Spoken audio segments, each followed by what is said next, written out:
You don't actually own your car. You own it the exact same way you own an app on your phone, right up until the company decides you don't. Let's say you just bought your dream car. It's quiet, smooth, and incredibly cheap to charge. One day you're driving home from work. Everything's completely normal until a tiny rock kicks up off the asphalt and taps the undercarriage. You don't even feel it. A little warning light pops on. No big deal, right? You park it in the driveway completely fine. But the next morning, the car won't start at all. You tow it to the shop, expecting a $50 sensor fix. Instead, you get a $15,000 bill for a brand new battery. Not because the hardware failed, but because one tiny computer inside decided your car is no longer allowed to wake up. That sounds like a glitch, but it's not. It's happening to real car owners every single week. And once you understand why, you'll start to wonder who this system was actually built for. Let's understand the battery first. An electric car battery isn't one big block. It's actually thousands of small batteries grouped together into boxes, and those boxes are locked inside one big sealed case under the car. Think of it like a chocolate box. If one chocolate goes bad, you just want to remove that one single chocolate. You wouldn't throw away the whole box. That's exactly how an EV battery could work too. A trained technician really can just pull out one bad section and put in a working one. But there's a tiny computer sitting right on top of that battery watching everything. It's called the BMS, or Battery Management System, and it has a job that actually makes a lot of sense. If it senses real danger, like overheating, it instantly shuts the whole system down to stop a fire. That part is genuinely there to protect you. The problem is what happens after. When your car was built, that little battery computer was paired, almost like a marriage, to the rest of the car's computer system, with a unique digital code. Now, let's say a repair shop finds a perfectly healthy replacement part from another car. Same battery, same voltage, everything matches physically. They put it in. The car still won't start. Why? Because of a digital lock called parts pairing. Every major part of your car has its own unique serial number programmed at the factory. When you turn the key, the car's central computer pings the new part. If those serial numbers don't match, the brain assumes the car has been hacked or stolen and completely shuts down.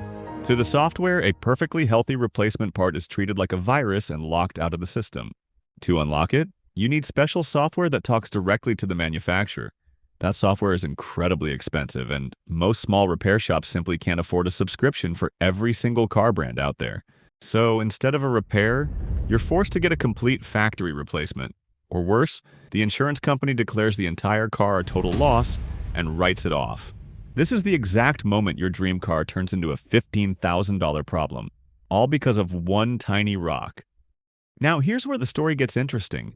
You might assume the car company is the one getting rich off this, but if you follow the money, you'll see it's actually spread across 4 different places, and almost none of it lands back with the car maker's factory. First stop, the dealership. They're usually the only ones allowed to do this kind of repair, and warranty repairs like this have become one of the biggest profit centers inside car dealerships today. It's not a side hustle anymore. It's one of their absolute best businesses. Second stop, your insurance company. When a battery repair costs more than the car is worth, the insurance company just writes the whole car off. It's simply cheaper for them than fixing it. But don't feel too bad for them. They've already built this risk right into your monthly bill. Studies show electric car insurance now costs anywhere from 20 to 50% more than gas car insurance, depending on where you live. In other words, every EV owner is quietly paying upfront for this exact problem, whether their car ever gets damaged or not. Third stop, and this one's the wildest. That destroyed car doesn't actually disappear. It goes straight to a salvage yard, and since most of the battery cells inside are still perfectly healthy, companies pull those batteries out, test them, and resell them, not back into cars, but to other massive industries, like home solar storage or power grid backups where the car's software lock doesn't matter. This has become a real, fast-growing business. In fact, experts predict the market for recycled EV parts and batteries will be worth over $25 billion in just a few years. Your worthless car just became highly valuable, just not to you. And the fourth stop, extended warranties. Once people hear stories like this, a lot of them panic and buy an extended battery warranty just to feel safe. Those plans are some of the most profitable products a dealership can sell, often earning over 50% pure profit on every single one. So, here's the real picture. Nobody had to be evil for this to happen. A dealership wants more repair business. An insurance company wants to manage its risk. A recycler wants cheap parts to resell. And a warranty company wants worried customers. Every single one of them benefits a little bit from that same locked door. And the only person who doesn't benefit at all is you. Standing in your driveway holding a $15,000 bill for a battery that still works perfectly fine.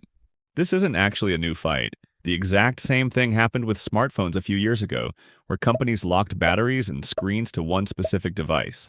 Eventually, lawmakers stepped in, and the exact same thing is now slowly happening with cars. Up in Canada, a new law passed that makes it legal to bypass these digital locks, specifically for repairs. Several U.S. states have passed similar laws too, aimed directly at this exact kind of lockout. But there's a catch. These laws say you're allowed to try to fix it. They don't actually force the company to sell you the physical part or the software you'd need to do it. So the door is technically unlocked. Whether you can actually walk through it, that's still a completely different story.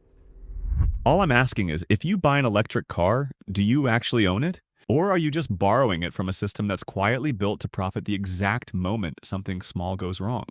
Because somewhere out there right now, a totally normal car is sitting in a driveway, switched off forever because of a rock smaller than a coin. If this story hooked you, you might want to stick around.